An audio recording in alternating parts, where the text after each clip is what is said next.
নমস্কার বন্ধুরা, দীপাস কিচেনে আপনাদের সবাইকে স্বাগত। আজকে আমি রুই মাছ নিয়ে নিয়েছি। রুই মাছটা ভাপা করব, সেটাই আপনাদের সাথে শেয়ার করব। তার আগে নুন আর একটু হলুদ মাখিয়ে নিচ্ছি। হলুদটা মাখিয়ে নিচ্ছি। হলুদ সর্ষে দিয়ে দিলাম। আমি একটু কালো সর্ষে দিয়ে দিচ্ছি, 2 চামচের মতো দিয়ে দিলাম। একটু কাঁচা লঙ্কা দিয়ে দিলাম। আমি পেস্ট করে নেব ঢাকনা দিয়ে। সর্ষেটা দিয়ে দিলাম। আমি মাছগুলো বসিয়ে দেবো।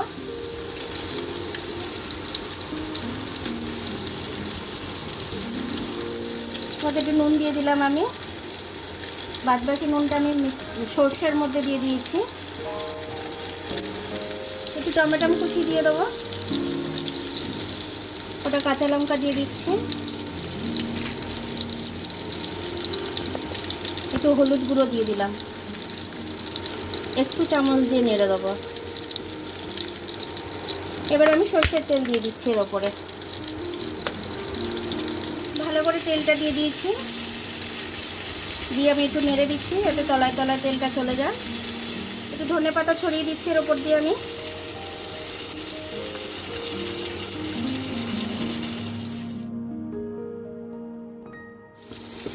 এটা এবার আমি গরম জলে ভাপাতে দেব।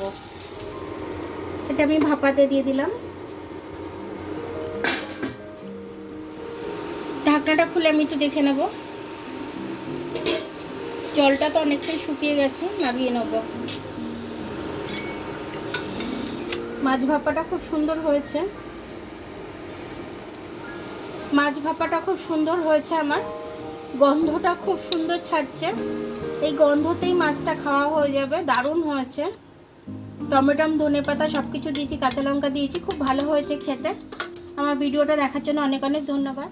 আমার ভিডিওটা যদি আপনাদের পছন্দ হয়, লাইক সাবস্ক্রাইব বেল আইকনটা একটু টিপে দেবেন। আর যদি ফেসবুক থেকে দেখেন, লাইক আর ফলোটা একটু করে দেবেন। আবার কাল দেখা হবে নতুন রেসিপির সাথে। ততক্ষণ আপনারা ভালো থাকবেন। আমি আসছি।